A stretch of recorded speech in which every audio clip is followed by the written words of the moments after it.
नमो तस्स भगवतो अरहतो सम्मा संबुद्धस्स. अगं, माझा मित्र आलाय, उदयसिंग आलाय, मोठा अधिकारी झालाय. आजच्या दिवशी तो मला नक्की भेटायला येतो बघ. बाबा, किती आनंद झाला हो तुम्हाला. अगं करुणा, यांची मैत्री जगावेगळी आहे. लहानपणापासून एकत्र आहेत ते आणि आजचा दिवस त्यांच्या जीवनातला महत्वाचा दिवस आहे.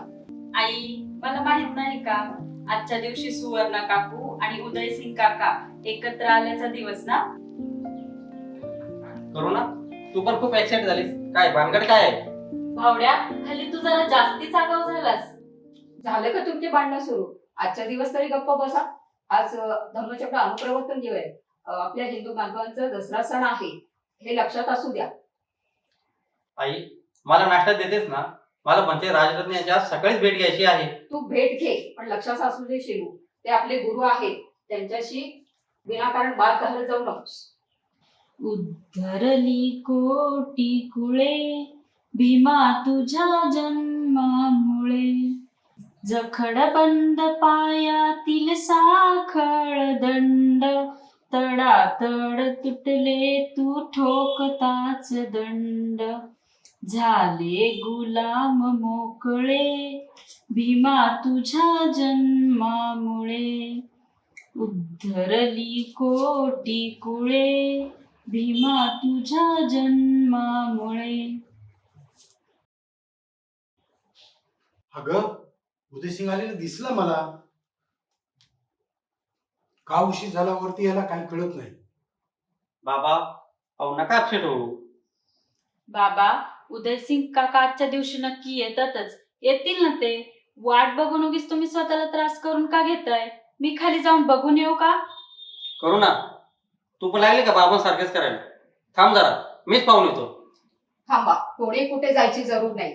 प्रज्ञा खाली पार्किंग मध्ये आहे, ती घेऊन येईल त्यांना. बघ, तुझी लाडकी भाऊली आली वाटतं. काय ग, किती वेळा बेल वाजवतेस? बाबा, असे तोंड पाडून का बसलात? काय झालं?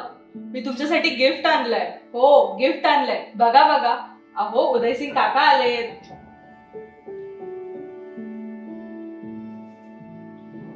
खूप खूप आशीर्वाद मुलांनो. तायडे, काय ग खुन्नावतेस? आपण का तर पहिलाच नंबर होत आहे किंवा चाचू? बरोबर. प्रज्ञा, तुला काही वाटतं की नाही? अहो वहिनी, असू द्या. प्रज्ञा बच्चू आहे. अहो लहान आहे ती. अहो तिचे सगळे लाड माझ्याकडेच चालतात. मी तिला लहानपणापासून ओळखतो ना. अरे उदय, तू हिला फार डोक्यावर चढून ठेवलंस. ही घरात कुणाचंच ऐकत नाही. अरे रामा, तुझी मुलं आहेत ना, अरे फार गुणी आहेत. अरे फार समजूतदार आहेत आणि कर्तबगार देखील आहेत. अरे एवढी चांगली गुणी मुलं तुझ्या घरात जन्माला आली याचं तुला काहीच नाही वाटत का रे? अरे फार गुणी मुलं आहेत रे. मला फार कौतुक वाटते त्यांचं. भाऊजी, बस झालं तुमच्या लाडक्या बच्चू बद्दल कौतुक. एवढी मोठी घोडी झाली, घर डोक्यावर घेते, ऐकत नाही. तुमच्यासारखी ती करुणा, सारखी झाडावर चढवत राहते. अगं आई, तसं काही नाही. ती बच्चू आहे अजून. वहिनी, तुम्ही काही म्हणा, पण करुणाला सगळं कळतं कोण कसं आहे ते. हे मात्र खरं. माझी करुणा आहेच गुणाची आणि समजदार. नाहीतर ती खायला काळ आणि भोईला भाव. अगं आई, तू तिच्यावर एवढे का खराब होते? ते आपल्या घरात हुशार आणि डॅशिंग तीच तर आहे. करुणा, जा जरा चहा पाण्याचं बघ. पाणीवाला. काका, घ्या पाणी घ्या. पाहिलं वहिनी, हेच मी म्हणत होतो. तिला सगळं चांगलं कळतं. अहो मी तिला लहानपणापासून ओळखतोय. बरं वहिनी, मला वर यायला उशीर का झाला माहितीये तुम्हाला? अहो मला हिने पार्किंग मध्येच गाठलं. प्रज्ञाने तुमच्या या नव्या सोसायटीमध्ये चांगला जम बसवलाय. अहो हिच्या मैत्रिणींनी चांगली रांगोळी काढली आहे, चांगला हॉल सजवला. मला तिचं फार कौतुक वाटलं. उदय, ही प्रज्ञा आहे ना, गेल्या वर्षभरात तिथं सर्वांची निडर झाली. अरे दिवाळीचा सण असो, रंगपंचमी असो, नाही तर होळीचा उत्सव असो, सर्वात पुढे हीच असते आणि सर्वांना हीच पाहिजे असते. काका, अहो एवढंच नाही तर पारंपरिक सणासोबत या बच्चू कडूने छत्रपती शिवाजी महाराजांची जयंती आणि डॉक्टर बाबासाहेब आंबेडकरांची जयंती खूप मोठ्या प्रमाणात साजरी करायला येते. एकमेकांच्या धर्माचा आदर केला तर आपला देश किती प्रगती करेल, नाही का काका? हो हो, लोकांची मानसिकता बदलण्याची खूप गरज आहे. अगदी बरोबर श्रीमान. काका, आम्ही सर्व 20-25 मुलांनी असा ठराव केला आहे, आपला राष्ट्रीय सण म्हणजे 15 ऑगस्ट स्वातंत्र्य दिन आणि 26 जानेवारी प्रजासत्ताक दिन खूप मोठ्या प्रमाणात साजरा करायचा. आजूबाजूच्या सर्व सोसायट्यांच्या लोकांना निमंत्रित करायचं, राष्ट्रीय एकात्मता जागवायची, मुलांच्या विविध कलागुणांना वाव द्यायचा, त्यांना पॉझिटिव्ह विचार करण्याची सवय लावायची आहे. करुणा, एवढं सोपं वाटतं तुला हे? काका, मला वाटतंय कारण हल्ली वैचारिक प्रदूषण खूप वाढलं आहे. सत्यापासून तरुण पिढी दूर होत चाललेली आहे. तरुणांना चुकीच्या पद्धतीने काही गोष्टी फीड केल्या जात आहेत. आजचा तरुण वर्ग ऐकीव गोष्टींवर जास्त विश्वास ठेवू लागलाय. मी काय म्हणतोय तुझं येते ना लक्षात? हो काका, सर्व महापुरुषांच्या जयंती मोठ्या प्रमाणात साजऱ्या करायच्या आणि तरुणाईचं प्रबोधन करायचं, त्यांच्या विचारांचा जागर होणे गरजेचे आहे. या महामानवांनी समाज सुधारण्यासाठी व तो योग्य दिशेने जावा म्हणून खूप प्रयत्न केले आहेत. तुझं बरोबर आहे करुणा, पण आजही आपल्या समाज परिवर्तनवाद विचारांना बगल दिली जात आहे. महापुरुषांना त्या जातीमध्ये बंदिस्त केले जात आहे. जाती जातीचे महापुरुष त्या जातीमध्ये कोणले गेले आहेत. आजही डॉक्टर बाबासाहेब आंबेडकर यांना दलितांचे कैवारी म्हणून समाज मानवावर बिंबवलं गेलं. आज कुठेतरी हे जग या महामानवाला ओळखू लागलं आहे. त्यांच्या प्रचंड पांडित्याची कौशल्य आणि त्यांच्या विश्व कल्याण विचारांची जाणीव आज या जगाला झाली आहे. डॉक्टर बाबासाहेब आंबेडकरांनी बुद्ध धर्म स्वीकारून या मानव जातीला, या समाजाला, या जगाला एक नवीन दिशा दिली आहे असं सारं जग आता म्हणू लागलं आहे. बरोबर आहे काका, आज समाज वेगवेगळ्या रंगात दुभंगत चाललेला आहे. स्वातंत्र्यपूर्व काळात ते कधी शक्य नव्हतं. स्वातंत्र्य मिळाल्यावर ते झालं कसं? आणि हो, आम्ही सर्व रंग एकत्र करायचे ठरवले आहेत. आणि हो, सर्वात उंच आपला राष्ट्रीय ध्वज तिरंगा असावा हेही ठरवले. तरच राष्ट्रप्रेम आणि राष्ट्राभिमान नव्या पिढीत येईल. अरे, तुमच्या दोघांचे विचार पडतात रे मला. तुमच्या दोघांची धडपडी माझ्या लक्षात येते. अरे, पण या समाजाचे काही लोक विचार बदलणारे आहेतच ना. सोसायटीतील जुने लोक सांगतात आम्ही अशा राजकीय लोकांना इकडे फिरकू देत नाही. त्यांच्या वागण्या बोलण्यातून लोकांचे मने दूषित होतात, मतभेद निर्माण होतात काका. अरे, शहाणपण त्याच्यातच आहे की या लोकांपासून 4 हात दूर राहिलेलंच बरं. छत्रपती शिवाजी महाराजांची जयंती आणि डॉक्टर बाबासाहेब आंबेडकरांची जयंती या मुलांनीच खूप मोठ्या प्रमाणात साजरी करायला लागले आपल्या सोसायटीमध्ये. फार छान. एखादा चांगला प्रवक्ता बोलत जा म्हणजे चांगलं वैचारिक प्रबोधन होतं. काका, या बच्चू टुमने मला भारतीय राज्यघटनेवर बोलायला सांगितले. अरे बापरे, मग? काका, मी आपल्या भारतीय राज्यघटनेच्या मूलभूत हक्क आणि अधिकार यावर बोललो. आपल्या भारताच्या परिस्थितीतील समता, स्वातंत्र्य, बंधुता आणि न्याय हे लोकांना समजून सांगितले. राष्ट्रीय एकता, अखंडता आपल्या भारताचा मूळ गाभा आहे हे लोकांना पटवून सांगितले. राज्यघटनेने सर्वांना कसे हक्क आणि अधिकार बाहेर गेले हे अजून सामान्य लोकांना माहितीच नाही काका. हे सांगताना मला खूप अभिमान वाटत होता. लोकांनी काका माझे भाषण खूप ऍप्रिशिएट केले. तुम्ही आता मोठमोठी आव्हाने पेलण्यासाठी सज्ज झाला आहात.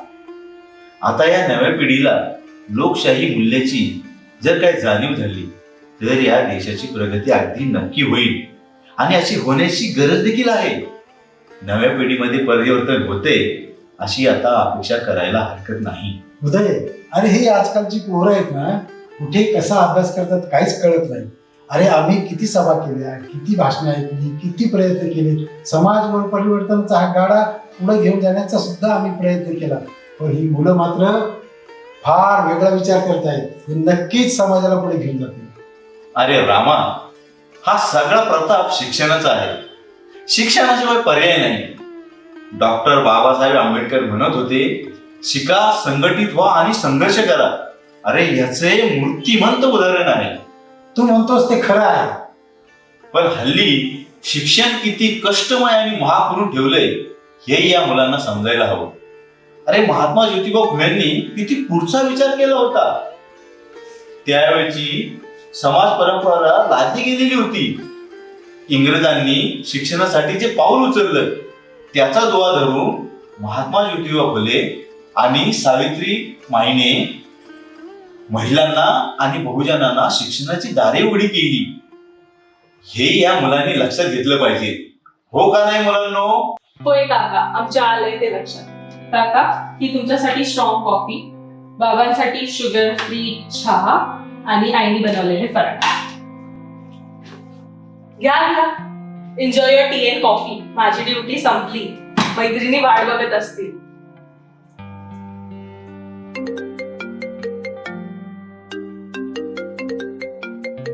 अगं हो ना, आले, थांबा जरा. ये हमारा चिल्लर पार्टी है ना, शाम को एक छोटी सी नाटिका बिठाने वाला है.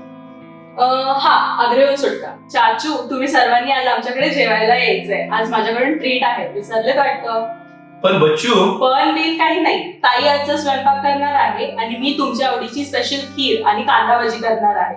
तुम्ही सर्वांनी यायचं. ठरलं ठरलं ठरलं. मित्र उदय, या बच्चूचं मन तू मोडू नकोस बा. काय तुम्ही सर्वजण या संध्याकाळी जेवायला. होय भाऊजी, मी तुम्हाला सांगणार होतेच. संध्याकाळी तुम्ही सर्वजण या. माझं आणि करुणाचं बोलणं चोरून ऐकलं वाटतंय आगाऊपूर्वी.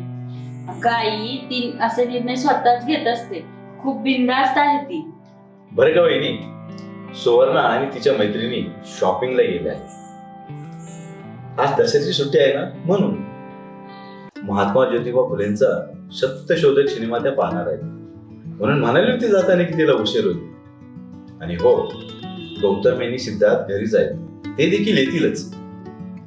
काका, आपल्या देशाची ही महान बौद्ध परंपरा लोकांमध्ये रुजवण्यासाठी फक्त एक दिवसाची सुट्टी जाहीर करून चालणार नाही. राष्ट्रीय पातळीवर हा उत्सव मोठ्या प्रमाणात साजरा केला जावा. बुद्ध भारताचे सुपुत्र आहेत. ते सर्वोत्तम भूमिपुत्र आहेत, हो ना? बुद्धांचे मानवहिताचे संदेश सर्व देशभर प्रसारित केले पाहिजे. मला वाटतं केवळ सणांच्या राष्ट्रीय सुट्ट्या नकोत, तर प्रत्येक सणांचे उत्सव हे प्रबोधनासाठी व्हावेत. सामाजिक समता प्रस्थापित होऊ शकेल असं वैचारिक अभिसरण व्हायला हवं. सर्व धर्मांचा आदर राखला जावा म्हणून देशव्यापी जनजागृती झाली पाहिजे. एखादं राष्ट्रहिताचं कार्य कोणी म्हणून करत नाही, असंच काहीसं काय घडत आहे. अगदी बरोबर आहे तुझं करुणा. काही मंडळी या बाबतीत फार चुकीचा विचार करतात. खरं तर तू म्हणतेस ना तसंच झालं पाहिजे. पण खरं तर देशात राष्ट्रप्रेम निर्माण झालं पाहिजे. पाकतंत्रातून मुक्ती कशी मिळाली हे आमच्या पिढीला कळलेच नाही. हल्ली स्वातंत्र्याचा स्वैराचार झालाय. तरुणाई चुकते असं वाटत नाही का तुम्हाला? काका, कोरोना म्हणते तसं राष्ट्रहिताबरोबर प्रत्येक माणसाचा सन्मान झाला पाहिजे. हल्ली जातीद्वेष वाढीस लागलेला आहे. धर्माधर्मात वाद पेटवण्याचे काम चालू आहे. आपल्या देशात दुष्ट प्रवृत्ती सतत कार्यरत असतात. बुद्ध म्हणतात, वैराने वैर कधी क्षमत नाही. मैत्रीभाव वाढणे गरजेचे आहे. महापुरुषांचा विचार या देशात प्रसार झालाच पाहिजे. शिलवण बेटा, या जगामध्ये दोन प्रकारचे लोक आढळतात. एक म्हणजे तुझ्यासारखे सकारात्मक विचार करणारे आणि दुसरे म्हणजे नकारात्मक. तुम्ही म्हणताय ते मला पटते आणि प्रत्यक्षात तसं घडते सुद्धा. लोकहिताची जपणूक करणारा नेहमी मागे का वर पडलेला दिसतो? एखाद्या तत्ववेत्याला प्रश्न पडेल असा तू प्रश्न मला केलास. इतिहासाला ज्ञात असलेल्या आपल्या सकारात्मक परंपरेतील बुद्ध हेच आद्य प्रणेते होते. त्यानंतर चक्रवर्ती सम्राट अशोक यांनी ही परंपरा अशीच पुढे चालू ठेवली. त्यानंतर संत कबीर, महात्मा फुले, छत्रपती शाहू महाराज आणि आध्यात्मिक परंपरेतील तुकोबा राय यांनी या परंपरेला असंच पुढे चालू ठेवलं आणि समाजसुधारक आणि क्रांतिकारक समाज सुधारायचा त्यांनी प्रयत्न केला. छत्रपती शिवाजी महाराजांनी तर अनिष्ट रूढी, जाती परंपरा बाजूला ठेवून सर्व समाजाला एकत्र घेऊन स्वतंत्र स्वराज्याची स्थापना केली. आणि हेच विचार पुढे घेऊन आजच्या काळातले आपले भारतरत्न डॉक्टर बाबासाहेब आंबेडकर, ज्यांना आपण युगप्रवर्तक म्हणतो, त्यांनी आपल्या भारताला तर कल्याणकारी राज्यघटना दिली. ही राज्यघटना देताना त्यांनी पूर्ण समाजाचा विचार केला. सर्वांना समान हक्क बहाल केले. तळागाळातील लोकांचा त्यांनी विचार केला. अगदी बरोबर आहे काका तुमचं. हे वाचले कुठेतरी मी. एवढे इशारे करूनही डॉक्टर बाबासाहेबांना भीती वाटत होती. म्हणून त्यांनी जनतेला उद्देशून सांगितले की जर आपल्या भारताला स्वतंत्र राज्यघटना मिळाली असली तरी पण ती टिकवण्यासाठी आपण सर्वांनी सज्ज झाले पाहिजे. तुमचे संविधान किती चांगले असू द्या, पण ते जर का राबवणारे लोक अप्रामाणिक असतील तर ती अयशस्वी झाल्याशिवाय ठरणार नाही. आणि राज्यघटना किंवा संविधान किती वाईट असो, पण ते राबविणारे लोक जर प्रामाणिकच असतील तर ती यशस्वी झाल्याशिवाय राहणार नाही. हे सर्व इशारे डॉक्टर बाबासाहेबांनी घटना समितीला घटना सुपूर्द करताना आपल्या भाषणात सांगितले होते. हो, अगदी बरोबर आहे काका. डॉक्टर बाबासाहेब आंबेडकरांनी घटना समितीला जे भाषण दिलं होतं ते मला कुठे मिळेल? मला खूप दिवसांपासून ते अभ्यासायची इच्छा आहे. मी देईल ना तुला. तुम्हाला शिकण्यासाठी आणि अभ्यासनासाठी एवढा उत्साह आहे ते पाहून मला फार आनंद होत आहे. उदय, माझ्या मुलांच्या सर्व इच्छा तूच पूर्ण करतोस. तुझ्यामुळेच ती एवढी हुशार झाली. त्यांच्या शिक्षणासाठी मला खरंच काही करता येत नाही. मी कमी पडतो रे. अरे रामा, असा वेडा विचार करू नकोस. अरे तू खूप केलं त्यांच्यासाठी. अरे त्यांना एवढं उच्च शिक्षण दिलं. अरे तुझी मुलं कर्तबगार आहेत. अरे तुझ्या स्वप्न पूर्ण करतील ते. त्याचे विचार तुझ्या स्वप्नाला एक नवी झालर देतील. बघ तू. काय वहिनी? होय भाऊजी, तुम्ही बरोबर बोलत आहात. अलीकडे हे खूप टेन्शन मध्ये असतात. नको नको ते विचार मनात आणून स्वतःला त्रास करून घेतात. उदय, मी या मुलांचा बाप आहे. या घरचा मी कर्ता पुरुष आहे. अरे मी यांच्यासाठी जे करतो ना ते खूप विचारपूर्वक करतो. सीता, तू उगाच माझ्यावर आरोप नको करत जाऊस. अहो, मी तुमच्यावर आरोप करत नाही. भाऊजी काय बाहेरचे आहेत का? आपल्या कुटुंबातलेच एक आपण म्हणतो ना त्यांना. काय हो भाऊजी? अरे तुम्ही वाद घालत नका बसू रे. मला निघायचं आहे. काका, तुम्ही आज बाबांच्या बरोबर जरा या विषयावर बोला. त्यांनी आता आमची काळजी करू नये. अरे श्रीमंत बेटा, कसली काळजी करतोस? कशाला चिंतेमध्ये आहेस? अरे हे तुमचे दिवस एन्जॉय करायचे आहेत. असे चिंतेत राहायचे नाही. बरं का वहिनी, तुमचे सगळं काही व्यवस्थित होणार आहे. तुम्ही काही काळजी करू नका. काका, अहो बाबा अलीकडे फार अस्वस्थ राहतात. मी त्यांना विचारलं काय कारण आहे. मी घरात मोठा आहे ना, मला नको सांगायला. बरोबर की नाही काका? नाहीतर काय, जरा मुला लेकरांशी बोलून मन हलकं करावं. चेहरा हसू म्हणून नाहीच, सदा कदा टेन्शन. हा, आई, तू तरी जरा गप्प राहा ना. सारखं सारखं तेच ते. असतील त्यांचे काही प्रश्न.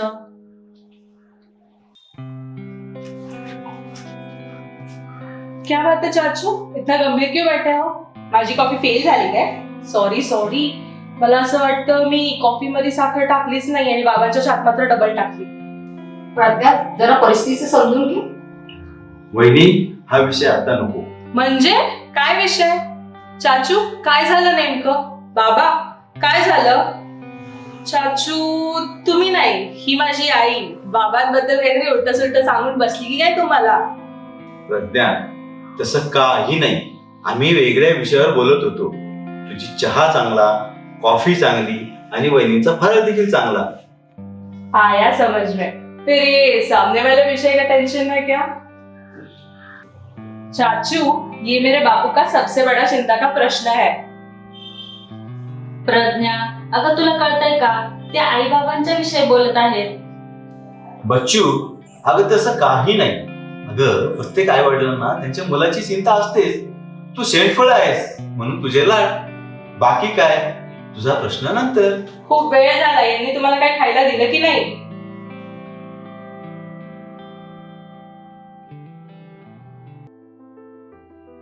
चला काका, मी निघतो. मला भंते राजरत्न यांच्या सगळेच भेट घ्यायचे. शिरवण, एक विचारू? हा, विचारा ना काका. ते भंते राजरत्न म्हणजे आमच्या युनिव्हर्सिटी मधून ज्यांनी पीएचडी केली आहे ते भिक्खू होय ना? हो हो, तेच ते. त्यांचा पाली वाङ्मयावर फार प्रचंड अभ्यास आहे. फार विद्वान आहेत ते भंते. हो, ते उत्तम प्रकारचे धर्म प्रशिक्षक आहेत. मी त्यांच्याकडे वारंवार जातो. माझ्या मनातील प्रश्नांच्या उत्तरांना तेच निरसन करतात. आणि काका, करुणाही त्यांच्या संपर्कात आहे. काका, भंते बौद्ध धर्मानुसार मानवी जीवन मूल्य काय आहेत, त्याचे सामाजिक जीवनातील महत्व काय आहे हे खूप चांगल्या पद्धतीने सांगतात. बौद्ध धर्माचे शील, सदाचाराचे अथांग विश्व त्यांच्याकडून ऐकताना मन एकाग्र होते, प्रसन्न होते, भारावून जाते. काका, आपण जीवनात प्राणी मात्रांविषयी, निसर्गाविषयी कसे जागरूक राहिले पाहिजे हे बनते नेहमी सांगतात. जल प्रदूषण, वायू प्रदूषण रोखण्यासाठी ते सतत मार्गदर्शन करतात. सर्व प्राणी मात्रांविषयी मैत्रीभाव कसा वाढावा हे सतत ते नेहमी सांगत असतात. काका, एका धर्माने दुसऱ्या धर्माचा द्वेष न करता मैत्रीभावाने कसे राहावे हे बनतेजी सांगतात. आम्हाला ध्यान साधनाही बनतेजी शिकवतात. शिरवण बेटा, करुणा बेटा, मी प्रोफेसर आहे, व्याख्याता आहे, इतिहासाचा जाणता आहे, पण आमच्या या प्रोफेशनने आम्हाला चाकुरीबद्ध जीवन शिकवलं आहे. मुलांना चाकुरीबद्ध विचार शिकवायचे एवढंच समजतं आम्हाला आमच्या चाकुरीच्या बाहेर जाताच येत नाही. तुम्ही डॉक्टर बाबासाहेब आंबेडकरांच्या बद्दल एवढं ज्ञान प्राप्त केले आणि त्याच्या विचाराने स्वकर्तृत्वाने तुम्ही एवढे पुढे गेला, मला फार आनंद झाला रे. काका, आपली शिक्षण पद्धती शिक्षित बनवते, पण सुसंस्कृत, चिकित्सक, अभ्यासक होण्यामधले धोंडे मात्र तसेच ठेवते. आपले घर, आपला समाज आणि एकूणच आपले अवलोकन हे खूप उपयोगी पडते. डॉक्टर बाबासाहेब आंबेडकर म्हणाले होते, विज्ञानवादी शिक्षण हे आजच्या जगाला गरजेचे आहे. रामा, वहिनी, तुम्ही या मुलांना स्वयंशिस्त लावली, त्यांना प्रगल्भ विचार दिले. राजकीय, सामाजिक आणि धार्मिक या विषयावर त्यांना तुम्ही प्रगल्भ केले. अरे म्हणून तर आज हे चित्र दिसतंय. अशी आज्ञाधारक मुलं आणि संस्कार देणारे पालक असावेत. बरे उदय, यामध्ये तुझा खूप मोठा वाटा आहे मित्रा, खरंच खूप मोठा वाटा आहे. काका, निघतो मी. भावड्या, थांब जरा, थोडंफार काहीतरी खाऊन जा. उशीर होईल तुला. आज विहारात भरगतचा कार्यक्रम आहे. मेसेज आला होता काल मला. हे काय? अरे आताच चहा झाला, फराळ झालं, कॉफी झाली. अपन को भूक लगी इसका मतलब सबको लगी. ही जबरदस्ती कशासाठी? मला नाही वाटत खास आपल्यासाठी आणले काका. एक मोठी प्लेट अजून आतमध्ये असेल पहा. अरे श्रीवंत, तुला बाहेर खायची सवय नाही ना, म्हणून तिला तुझी काळजी वाटते रे. प्रज्ञा, तुला कसं माहिती यावेळी मला फळ आहार लागतो ते? आई बाबांना रोज यावेळी फळं खायला देते. घ्या घ्या. हा भावडा आहे ना, हल्ली खाण्याकडे फार दुर्लक्ष करतोय. डाएट करतोय म्हणे. आता तो बाहेर जाणार म्हणजे उशीर होणार, मग आई चिंता करत बसणार. म्हणून हे सगळं मला करावं लागतं ब्रो. काका, निघतो मी. बरं रामा, वहिनी, मी देखील निघतो. मी आणि सोना येईल संध्याकाळी तुमच्या घरी. आज वकील साहेब आणि डॉक्टर साहेब देखील येतील. आणि हो, सिद्धार्थ आणि गौतमी देखील येतील. पण पण दिन काही नाही. यायचं म्हणजे यायचं. एकदा ठरलं की ठरलं. आणि हो, संध्याकाळपर्यंत थांबायचंय. आमचं छोटस नाटक बघायचंय. मी सुद्धा त्यामध्ये भाग घेतला आहे. मला चेअरअप कोण करणार चाचू? चल निघतो का प्रज्ञा? ठरलं तर मग. चालेल.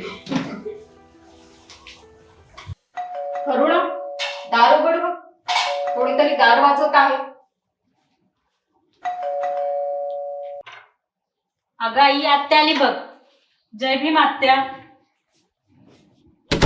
अगं, तुला दार लावायची एवढी कसली घाई? थोडं मागे बघ, कुणी आहे की नाही ते. अजून कोणी आलंय का आत्या? जरा नीट बघ. आजकाल तुझं लक्षण काही ठीक वाटत नाही बाई. आत्या कोणी दिसत नाही. येऊ का घरात?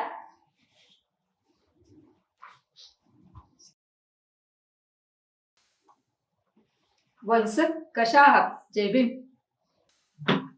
अक्का, काय विशेष? आज इकडे पाय वळवलेस?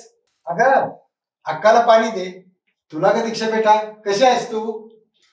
मामा, तू कशाला विचारपूस करतोस? बाकी लोक आहेत की घरात? रामभाऊ, उद्या आमच्या दीक्षाला पाहुणे येणार आहेत बघायला, तेव्हा तू ये उद्या. आम्ही नक्की येतो अक्का, सगळेच येतो, काळजी नको करू तू. बरं, पाहुणे कुठले आहेत? गाव कोणतं त्यांचं? पुण्यातलेच आहेत ते. मुलगा, त्याची आई, वडील आणि त्याच्या मामा सोबत येणार आहेत. मामा, आईचं म्हणणं बरोबर आहे. तू आलास म्हणजे झालं, बाकीच्यांचं काय काम?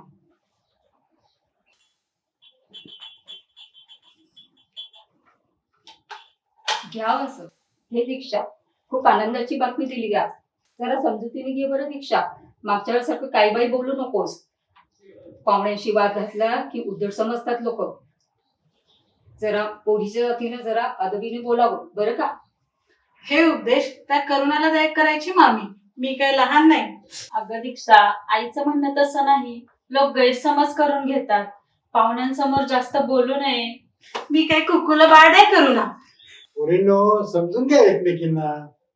राहू दे, तू ये उद्या. स्थळ आमच्या तोलामोलाचं आहे. मुलगा इंजिनियर आहे, मोठ्या कंपनीत मॅनेजर आहे. आमच्या दीक्षाला पाहता क्षणीच पसंत केलंय त्यांनी. चल येतो आम्ही, तू मात्र नक्की ये उद्या. चल ग करुणा, येते ग सीता.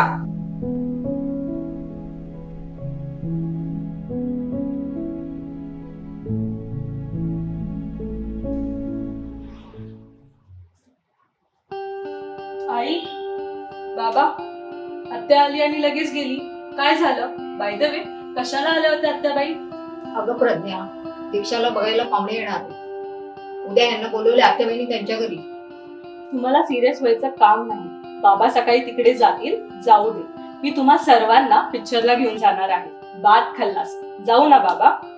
मी आत्याला आणि दीक्षाला खालीच विजयादशमीच्या शुभेच्छा दिल्या, पण त्यांनी मला काहीच प्रतिसाद दिला नाही. उलट अक्कड दाखवून गाडीमध्ये बसून निघून गेला. तो सुशील दादा खाली गाडीमध्ये बसून होता, वरती आला नाही का? ताई, हा पैशांचा माज आहे. यांना आता बुद्ध बाबासाहेब नको आहेत, समाजही नको आहे. पैसा आलाय ना, बेअकलासारखे वागायला लागले. तुझा आणि आईचा अपमान केला वाटतं. या डॉक्टर साहेब, जय भीम, जय श्रीकृष्ण. जय भीम. रामा, कसा आहेस? अरे, मुलं कुठं दिसत नाहीत, कुठे गेले? नमस्कार डॉक्टर साहेब. आज तुम्ही मला जय भीम असंच म्हणायचं वहिनी. आज काय आहे? धम्मचक्र अनुप्रवर्तन दिन, हो ना? आणि दसरा सुद्धा आहे, हो की नाही? आज त्या महामानवाचा जय जयकार आधी करायचा, बाकी सारं नंतर. सॉरी, जय भीम. येऊ का करा? वहिनी, जय भीम. जय भीम. अरे डॉक्टर साहेब, तुम्ही? जय भीम, जय श्रीकृष्ण. विजयादशमीच्या खूप खूप शुभेच्छा. मलाही खूप खूप शुभेच्छा. रामा, आणि तुला बहिणीला पण. जय भीम. जय भीम.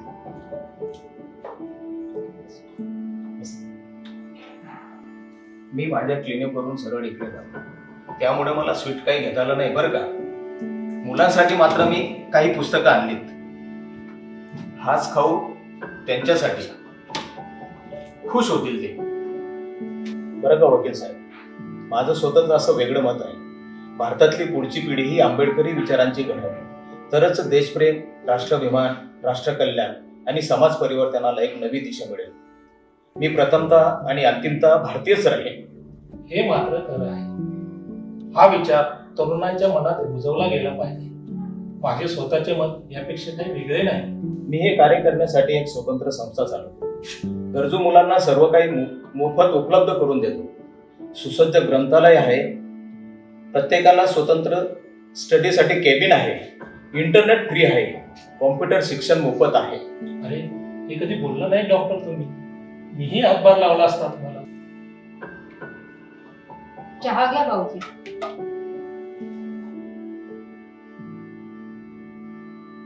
संधी आहे, तुम्ही केव्हाही भेट देऊ शकता. आमचे काही डॉक्टर्स मिळून आम्ही हे काम करत आहोत. काका जय भीम. जय भीम. केव्हा आला? कम्युनिटी हॉलमध्ये रात्रीच्या कार्यक्रमाची तयारी करत होतो. वाव, बरं झालं तुम्ही आलात. आमचं नाटक पाहून जायचं बरं का. जय भीम काका. जय भीम. जय भीम काका. डॉक्टर काका, माझ्यासाठी काही आणलं की नाही? प्रज्ञा, अगं आई, डॉक्टर काका आणि माझा ऍग्रीमेंटचा ऍडव्हान्स वसूल करत आहे मी. तू काय दम देतेस ग? ऐसा मौका बार बार नहीं मिलेगा. तू काही लहान नाहीस आता. हे घे. हेच तर माझा ऍडव्हान्स आहे, हीच तर माझी डिमांड आहे, हो ना काका? आई, काकांचा आणि माझा कालच फोन झालता, हो ना काका? मी त्यांना आपल्याकडे यायला सांगितलं आणि त्यांनी मला काय पाहिजे ते विचारलं. मी सांगितलं, त्यांनी मला आणून दिलं. प्रज्ञा, तू काकांना सारखं काय सतावत असतेस? अगं आई, तू टेन्शन घेऊ नकोस. डॉक्टर काका आणि माझा ऍग्रीमेंट झालाय. हे बघ, मी आज हे डॉक्टर काकांकडून घेत आहे ना, परत ते त्यांना फेडणार आहे ग. ते कसं? अगं मी मोठी शिकून होऊन डॉक्टर होणार आणि डॉक्टर रणजित क्लिनिक पुढे चालवणार, हो की नाही काका?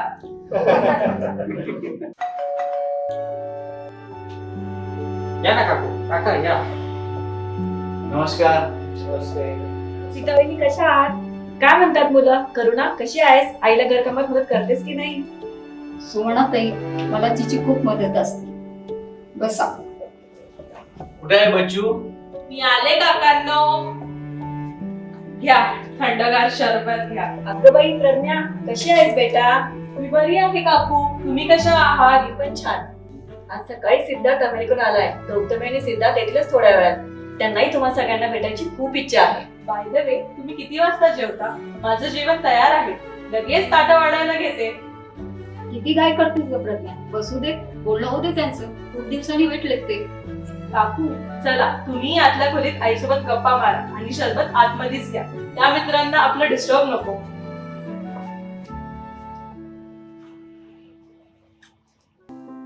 डॉक्टर साहेब, प्रज्ञा भयंकर हुशार झाली. तुमचा तिला सारखा फोन असतो आणि तुमचं मार्गदर्शन पण असतं. अरे रामा, आपली मुलं कर्तबगार आहेत, समजूतदार आहेत आणि चांगल्या मार्गावर जाणारे आहेत. त्यांना आपल्या कुटुंबाचे संस्कार कळतात बरं. ताई, मी जरा खाली जाऊन येते, तयारी बघते. बाय. उदय, तू आम्हाला आवर्जून रामाकडे बोलवलंस, काही खास? हो, मलाही त्याने काही सांगितलं नाही. उदय, सांगून टाक एकदाच. अरे सांगतो रे, एवढी कसली घाई? पण हो, मी जे काय सांगणार आहे ना, ते तुमच्या सर्वांसाठी फार महत्वाचं असणार. उदय, तू इतकी वर्ष सामाजिक बांधिलकी जपणाऱ्या विचारांशी प्रामाणिक आहेस. हे बघा, आपण या ना त्या कारणाने वर्षातून 4-5 वेळा एकत्र जमतोच. यातला आजचा खास दिवस धम्मचक्र अनुप्रवर्तन दिन. आपण तो रामाकडे साजरा करतो. दिवाळीला माझ्याकडे, उदयकडे रामनवमीला, श्यामकडे ख्रिसमसला आणि न चुकता अहमदकडे ईदला आपण एकत्र जमतो. बरोबर ना?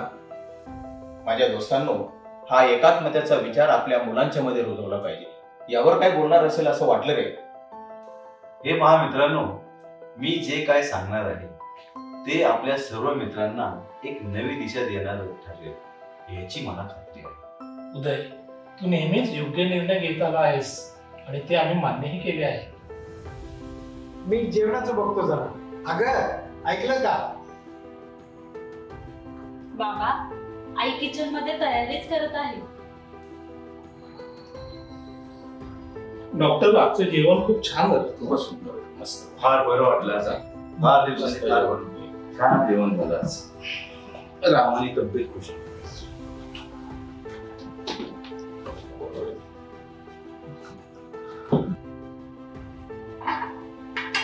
वहिनी, जेवण खूपच छान झालं.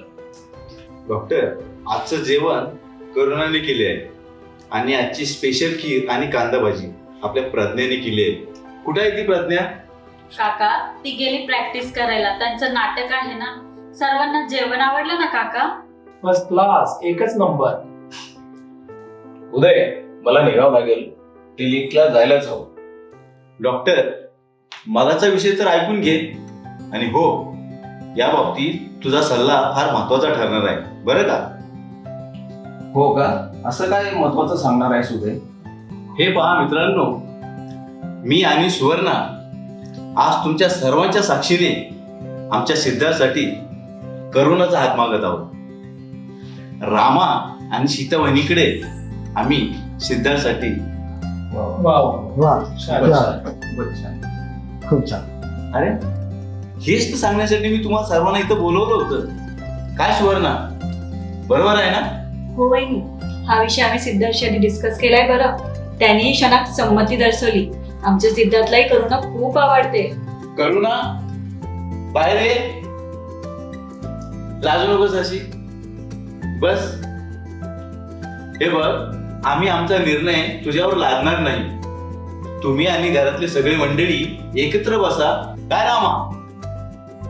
वा उदय, तू आज खूप मोठा निर्णय घेतलायस आणि आम्हाला आनंदित करून सोडलाय.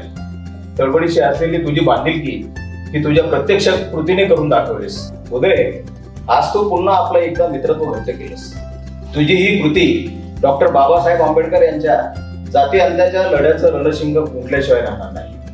डॉक्टर बाबासाहेब आंबेडकर म्हणाले होते, जोपर्यंत भारतीय समाज आंतरजातीय विवाहांना प्रोत्साहन देत नाही, रोटी बेटी व्यवहार करण्यासाठी पुढे सरसावत नाही, तोपर्यंत भारत देश खऱ्या अर्थानं जातीयतेच्या विळख्यातून मुक्त होणार नाही. वहिनी, तुमची निवड अतिशय योग्य आहे. सिद्धार्थ आणि करुणाचा जोडा एकदम परफेक्ट आहे. दोघेही इंजिनियर आहेत, सुशील आहेत, संस्कारित आहेत. डॉक्टर बाबासाहेब आंबेडकरांनी जाती अंताची लढाई सुरू करून आपल्या देशावर महान उपकार केलेले आहेत. यामुळे आपला भारत देश हा एकसंघ आणि सक्षम होईल यात मात्र शंका नाही. आपण केवळ आंतरजातीय विवाहच नव्हे तर आंतरराज्य, आंतरभाषा आणि गरीब श्रीमंत भेद यामधून मिटवले पाहिजे. मित्रांनो, त्या महामानवाच्या तपस्येला अमृताची फळे आले वाचून राहणार नाही. परिवर्तनवादा विचाराची जी काही बाबासाहेबांनी पेरणी केलेली आहे, सुवर्णा आणि उदय यांच्यासारखी माणसे पुढे आली तर नक्कीच पूर्ण होईल याची मला खात्री आहे. भाऊजी, वहिनी, तुमच्या या निर्णयाने आपल्या मैत्रीचं नातं आणखी घट्ट झाले. तुमच्या दोघांच्या मताशी मी सहमत आहे. काय हो? हो, मलाही तुम्ही घेतलेला निर्णय पटलाय. खूप छान.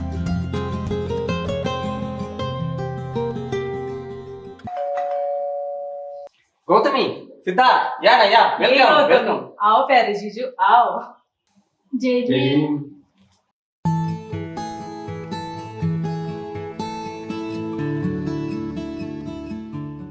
आई बाबा, आम्ही येण्या अगोदरच तुम्ही आपलं प्रपोजल जाहीर करून टाकले वाटतं.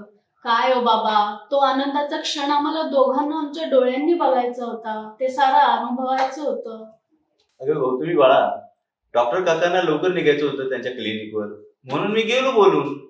पण तुम्ही आता दोघे आलात तर परत एकदा मी जाहीर करतो. आज दसरा आणि धम्मचक्र अणुप्रवर्तन दिन या मंगलमय दिनी आम्ही सहपरिवार सीमोल्लंघन करीत आहोत. आमच्या सिद्धार्थसाठी तुमच्या करुणाचा हात मागत आहोत. काय रे सिद्धार्थ, बरोबर आहे ना? अरे लाजतोस काय? बोल काहीतरी. करुणा, ये बाळा इकडे.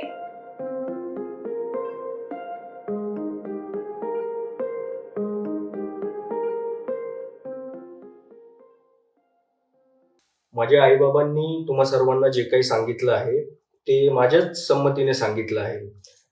काही दिवसांपूर्वी जेव्हा मी अमेरिकेला होतो, तिकडे बुद्ध पौर्णिमेला जेव्हा मी धम्मदीक्षा घेतली, त्यावेळेस माझ्या डोळ्यासमोर करूनच ही माझी लाईफ पार्टनर म्हणून होती. आणि आज मला हे सांगायला तुम्हा सर्वांना खूप आनंद होतो.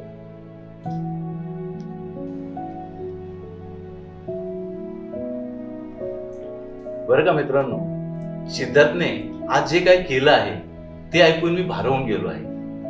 मला देखील असंच काहीतरी करायचं होतं, पण ते राहून गेलं. अमेरिकेसारख्या प्रगत देशात राहून त्यांनी हे जे काही कार्य केलं आहे, बुद्ध धर्म स्वीकारला आहे, ते ऐकून मी अगदी भारावून गेलो आहे. डॉक्टर बाबासाहेब आंबेडकरांची धम्मचक्र प्रवर्तनाची लाट या ना त्या कारणाने सर्व जगभर पसरत आहे. या आधुनिक विज्ञानवादी जगाला धम्माशिवाय पर्याय उरला दिसत नाही.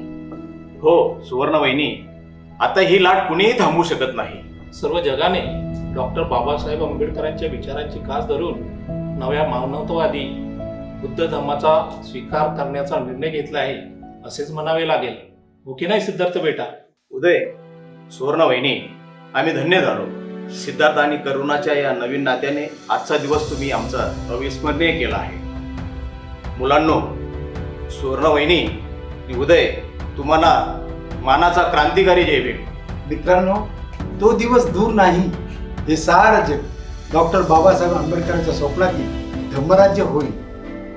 उदय आणि सुवर्णासारखे परिवर्तनवादी विचाराचे लोक पुढे येतील आणि बघता बघता मानवजात समतेने, ममतेने आणि बंधुत्वाने या देशात नांदेल.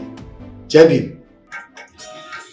भीम भारताचा शिल्पकार होता. भीम भारताचा शिल्पकार होता. गौतमागरी तो रत्नहार होता. गौतमागरी तो रत्नहार होता. भीम भारताचा शिल्पकार होता. भीम भारताचा शिल्पकार होता. नवा सूर्य आला महू छावणीला, नवा सूर्य आला महू छावणीला, महू छावणीला. मनूच्या नीतीचा तो, मनूच्या नीतीचा तो धिक्कार होता. गौतमागणी तो रत्नहार होता, गौतमागणी तो रत्नहार होता. भीम भारताचा शिल्पकार होता, भीम भारताचा शिल्पकार होता.